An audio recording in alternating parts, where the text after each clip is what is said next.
This podcast deals with disturbing subject matter. Listener discretion and headphones are advised.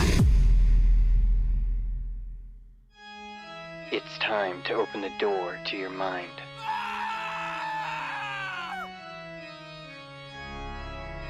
Sit back and listen to true horror.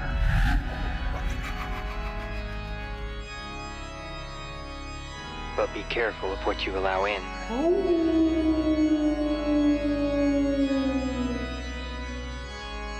Because it's time to go through the fog.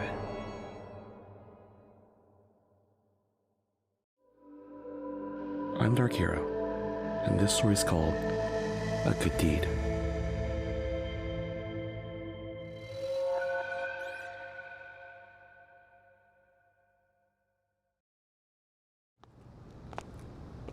Teresa's walking to her car, a couple of blocks away from the restaurant she was at. Things were going great that day. She was able to run errands and stop by for an amazing meal. She'd ordered a delicious chicken salad sandwich with fries. She had leftovers from her lunch in a small styrofoam box she was carrying. As she was crossing the street towards the parking area, she noticed a man at the corner. The man seemed normal enough, aside from his long, greasy black hair, tattered dirty hoodie, and weathered jeans. He was pacing in a small circle, back and forth underneath the light for the crosswalk. His head hung low and he stared at the sidewalk.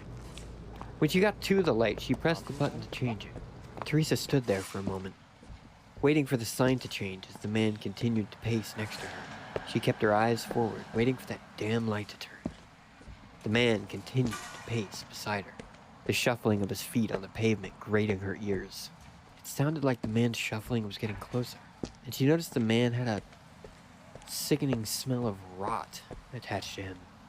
Then, she felt the man nudge her, and her attention shifted towards him.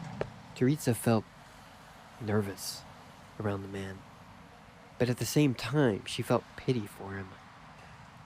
That's when she thought that a small bit of kindness could help the man, so she tapped his shoulder. The man stopped and lifted his head. She was taken aback at his bloodshot eyes. Are you hungry? She asked.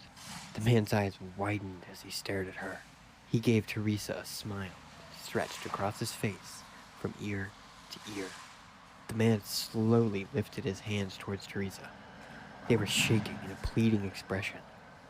She placed the black box into his hands and the man began to breathe heavily. His fingertips brushed Teresa's hand and she quickly pulled them back.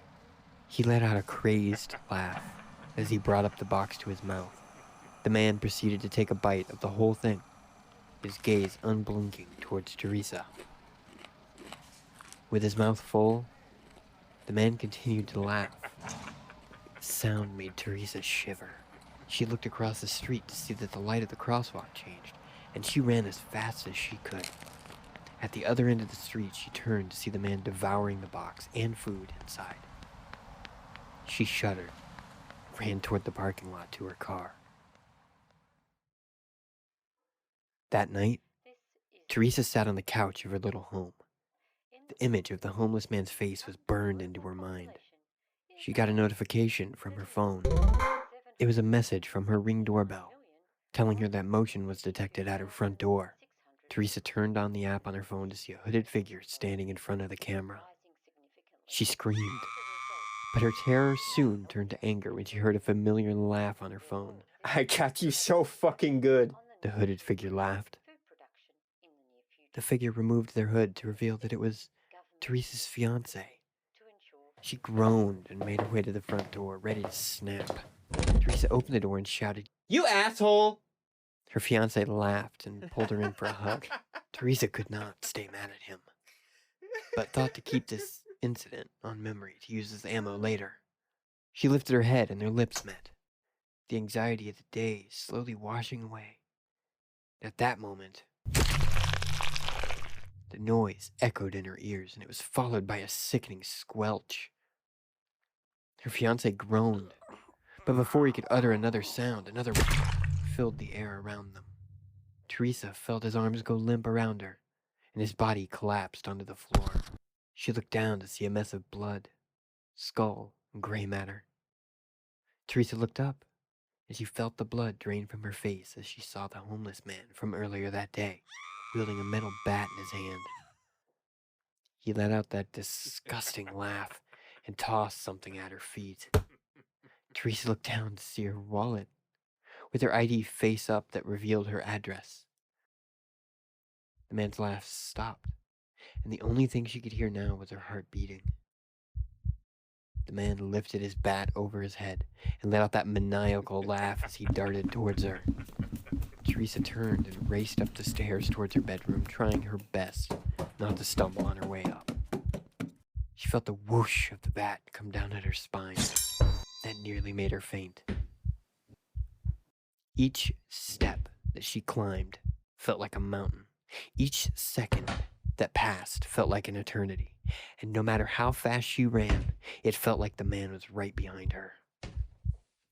She finally got upstairs and took a sharp right.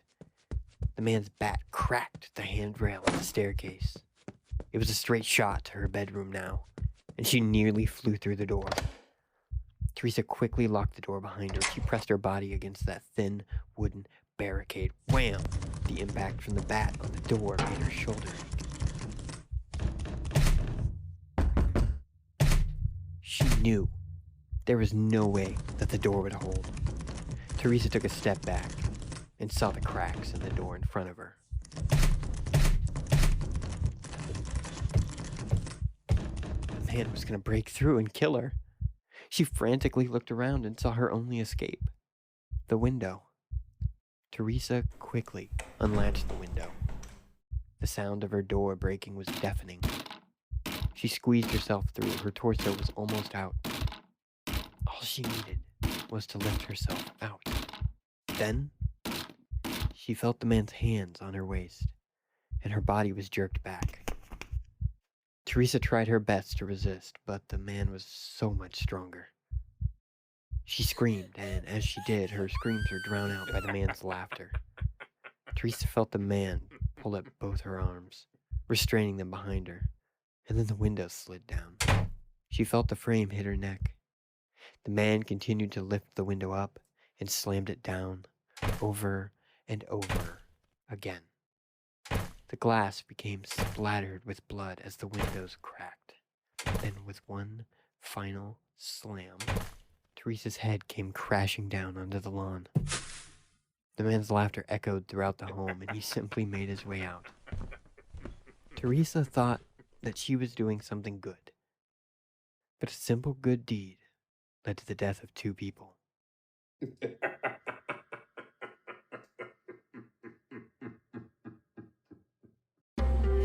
Through the Fog is recorded and edited by Intro and outro by Katie Kemp.